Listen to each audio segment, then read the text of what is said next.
Hello viewers, how are you all. Welcome back to our channel. जैसे कि हमने last time shorts में बात की थी कि अब हम आपके आगे वीडियोस लेके आएंगे ऑन मेमोरी लॉस। तो आज हमारा वीडियो है मेमोरी लॉस के ऊपर।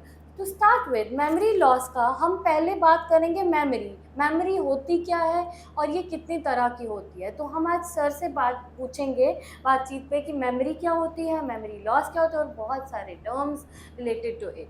Hello sir, how are you. Hello, fine. Sir firstly tell us कि मेमोरी होती क्या, कितनी तरह की होती है। मेमोरी बेसिकली दो तरह की होती है। एक मेमोरी होती है जिसको हम शॉर्ट टर्म मेमोरी कहते हैं, जिसमें बहुत थोड़ी देर के लिए हमें चीज़ें याद रहती हैं। उसमें खाली 6 से 7 चीज़ें ही याद रहती हैं और वो हमारे पास 40 टू 50 सेकेंड्स ही रहती है। दूसरी होती है लॉन्ग टर्म मेमोरी। जो लॉन्ग टर्म मेमोरी है उसकी कैपेसिटी जो है वो अनलिमिटेड है। उसमें कितनी भी चीज़ें हम स्टोर कर सकते हैं और वो कई साल तक हमें याद रहती है। तो ये है दो तरह की मेमोरी। जी। सर जब हम मेमोरी की बात करें एक वर्ड उठ के आता है कॉग्निशन। जी। तो ये कॉग्निशन क्या होता है और कितने टाइप्स का होता है। जी। जो कॉग्निशन है वो ब्रॉडर टर्म है, उसमें मेमोरी उसका एक पार्ट है। जो भी हमें इंफॉर्मेशन मिलती है बाहर से हमारे दिमाग में जाती है, उसको प्रोसेस करते हैं हम। उसको जो प्रोसेस करने का जो नाम है उसको कॉग्निशन बोलते हैं। जैसे कि हम पहले अटेंशन बोलते हैं। अटेंशन मतलब हम सुनते हैं कोई चीज़ या देखते हैं कोई चीज़, फिर वो अटेंशन के बाद वो स्टोर होती है हमारे दिमाग में, जिसको हम मेमोरी बोलते हैं। वो हमारे दिमाग में स्टोर हो जाती है। उसके बेस पे हम फिर डिसीजन लेते हैं, कोई चीज़ें करते हैं, कोई काम करते हैं।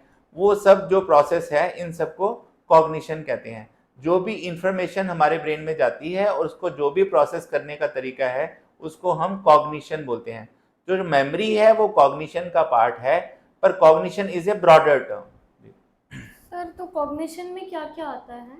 कॉग्निशन में जैसे मैंने बोला अटेंशन, मेमोरी और डिसीजन मेकिंग प्रोसेसेस। जैसे गाड़ी चलाना है उसका प्रोसेस, खाना बनाना है खाना कैसे बनाएंगे, दाल कैसे बनाएंगे, चिकन कैसे बनाएंगे, सब अलग अलग चीज़ों को बनाने का जो प्रोसेस है हमारे दिमाग में वो फिट हो जाता है। उसको सबको हम कॉग्निशन बोलते हैं। जैसे कि चाबियां रख के भूल जाते हैं, तो सर इसकी भी क्या प्रॉब्लम हो सकती है इसमें मेमोरी लॉस की कि नहीं। जी। आमतौर पर थोड़ा बहुत सब लोग भूलते हैं, लेकिन वो जब भूलना बढ़ जाता है और जब हम कॉमन चीज़ें भी भूलने लग जाते हैं तो उसको हम सबसे पहला उसका नाम है, हम उसको बोलते हैं माइल्ड कॉग्निटिव इम्पेयरमेंट और एमसीआई। तो एमसीआई वो चीज़ है जिसमें हम थोड़ा थोड़ा भूलते हैं, लेकिन नॉर्मल से ज़्यादा भूलते हैं। नॉर्मल हम एक्चुअली नॉर्मल थोड़ा बहुत भूलना जो है उसको हम नॉर्मल ही मानते हैं। जो माइल्ड कॉग्निटिव इम्पेयरमेंट है उससे थोड़ा सा ज़्यादा होता है, उसमें थोड़ा सा भूलना जो है उससे ज़्यादा होता सर आपने बात की एमसीआई की, है। जी। Mild cognitive impairment. जी। तो इसमें क्या क्या आता है। जी। माइल्ड कॉग्निटिव इम्पेयरमेंट जो है आमतौर पे 50 के बाद ही होती है, उससे पहले आमतौर पे नहीं होती। माइल्ड कॉग्निटिव इम्पेयरमेंट जो है उसमें जैसे मैंने बताया कुछ भूलते हैं और कुछ काम हमें करने में दिक्कत आनी शुरू हो जाती है। जैसे कोई काम हम पहले बहुत अच्छी तरह से कर लेते, अब हमसे नहीं हो रहा। जैसे हम खाना बहुत अच्छे से बना लेते थे, अब नहीं बनता, हम नमक ज़्यादा डाल देते हैं, भूल जाते हैं। जो चीज़ हम बड़ी आसानी से कर लेते थे अब नहीं कर पाते। तो जब वो सिम्टम माइल्ड होते हैं हम उनको माइल्ड कॉग्निटिव इम्पेयरमेंट बोलते हैं। माइल्ड कॉग्निटिव इम्पेयरमेंट में खास चीज़ ये है कि हमारी लाइफ को ये अफेक्ट नहीं करती। हमारी जो लाइफ है वो नॉर्मली चलती रहती है।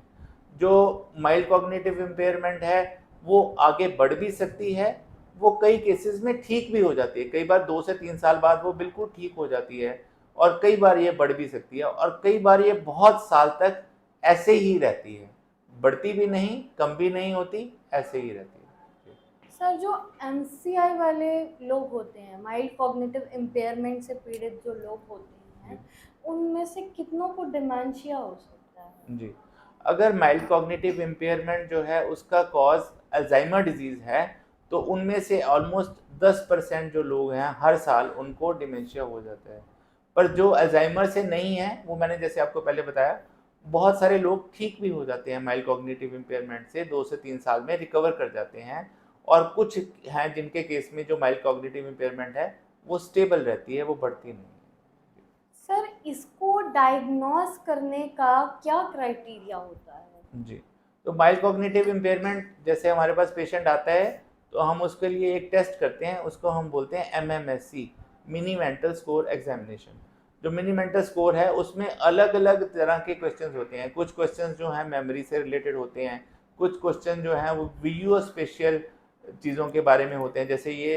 जैसे कोई भी चीज़ है उसका नाम हमें याद रहता है, नेमिंग है, इसके अलावा उसमें ड्राइंग है, ये सब चीज़ों को मिला के उसका 30 स्कोर नॉर्मल होता है। 30 में से 30 हो तो नॉर्मल होता है। जब माइल्ड कॉग्निटिव इम्पेयरमेंट हम तब कहते हैं जब हमारा स्कोर 20 से 25 के बीच में आ जाता है। तो मिनी मेंटल स्कोर एक तरीका है जिससे हम MCI को डायग्नोज करते हैं। कौन कौन सी चीज़ें हैं ऐसी जिनसे MCI होने का चांसेस बढ़ जाता है? जी, उनमें सबसे बड़ी चीज़ तो है डिप्रेशन। अगर आपको डिप्रेशन है तो MCI होने का चांस जो है बढ़ जाता है।